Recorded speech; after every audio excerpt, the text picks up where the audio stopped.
اچھا ڈاکٹر سلمان شاہ صاحب، اب ایک سوال میں سے سوال نکل آیا ہے کہ کیا ہم آئی ایم ایف کے بغیر زندہ رہ سکتے ہیں، اور اگر ہم ڈی لنک نہیں کر سکتے پاکستان کی اکانومی کو آئی ایم ایف کے ساتھ، تو کیا ہم اپنا پروگرام لے کے آئی ایم ایف کے پاس جا سکتے ہیں اور آئی ایم ایف اس پروگرام پہ آمادہ ہو سکتا ہے؟ بیسیکلی ہمیں یہ سمجھنا چاہیے کہ ہماری جو اکانومی ہے یہ بڑی انورڈ لکنگ اکانومی ہے، یعنی کہ یہ وہ اکانومی ہے جو ایکسپورٹ نہیں کرتی، گلوبلی بڑی ان پروڈکٹیو، بڑی ان کمپیٹیٹیو اکانومی ہے، اور اس کو چلانے کے لیے انٹرنل کنزمپشن کے لیے ہی ہمیں بہت امپورٹ کرنا پڑتا ہے۔ سو امپورٹ ڈیپینڈنٹ بھی ہے، ایکسپورٹ اورینٹڈ نہیں ہے، تو وہ نیچرلی جب ہمیں تھوڑے بہت قرضے مل جاتے ہیں تو ہمارا کام چل جاتا ہے۔ جب وہ ذرا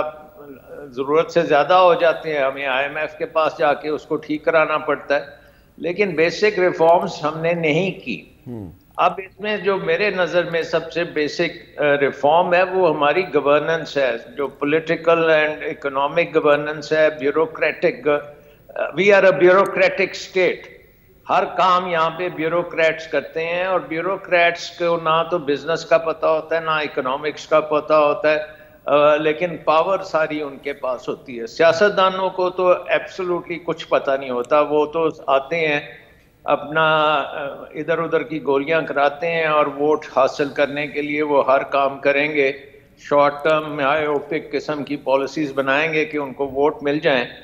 لیکن اکنامک پوائنٹ آف ویو سے تو وہ سوچتے ہی نہیں ہیں، ان کی کیپبلٹی ہی نہیں ہے۔ اب آپ یہ دیکھیں کہ 70s میں جب پاکستان ٹوٹا تو اس کے بعد اگر ہم ہوش میں آ جاتے اور اپنی ایک زبردست قسم کی اکانومی بناتے اور کوریا کی طرح کی اکانومی کھڑی کر دیتے تو آج ہمیں کسی کے آگے جانے کی ضرورت نہیں تھی۔ ہم نے بالکل اس کا الٹا کیا، ہم نے بیوروکریٹس کو بڑھا دیا، ہر چیز میں بیوروکریٹس کو گھسا دیا،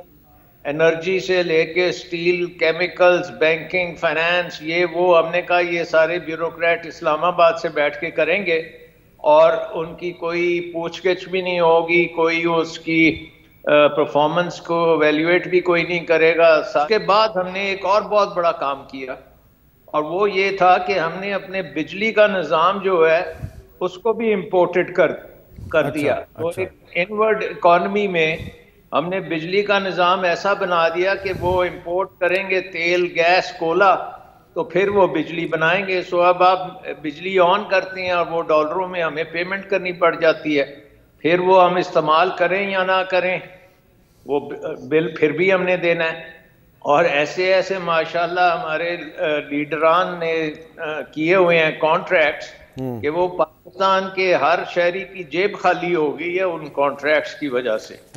اور اب آپ ایسی سچویشن میں ہیں کہ وہ بجلی نہ ہم جلا سکتے ہیں، نہ ہم نکل سکتے ہیں، نہ اس میں پروڈیوس کچھ کر سکتے ہیں، نہ فیکٹریاں اسے خرید سکتی ہیں، لیکن پیسے ہم نے دینے ہیں۔ اچھا، سو یہ چیزیں جو ہیں اس کو آپ دیکھیں کہ یہ بڑی میجر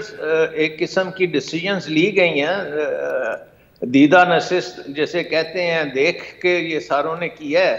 اور اپنے تو انہوں نے بہت اچھے کر لیے ہیں حالات، لیکن ملک کی وہ بالکل تباہی کر دی۔ اچھا اور جی تیسری چیز بھی ایک میں کہہ دوں، جی اور وہ یہ ہے کہ جب سوویت یونین ٹوٹا اور برلن کی دیوار گری تو پوری دنیا نے ایک گلوبلائزیشن کی طرف قدم اٹھایا، اور یہی کہا جاتا تھا کہ جو ملک اپنے آپ کو ریفارم کر لیں گے اور گلوبلی کمپیٹیٹیو ہو جائیں گے تو وہ ونرز ہوں گے، اور جو لوگ اپنے آپ کو ریفارم نہیں کریں گے تو گلوبلائزیشن انہیں کھا جائے گی۔ تو پاکستان نے وہ برلن کی دیوار گرانے میں تو بڑا کردار اپنا ادا کیا، لیکن وہ جو گلوبلائزیشن کے لیے تیاری کرنی تھی یا جو وہ ریفارمز نہیں ہو کرنی سکی۔ تھی اس میں سے ایک بھی ریفارم نہیں کی۔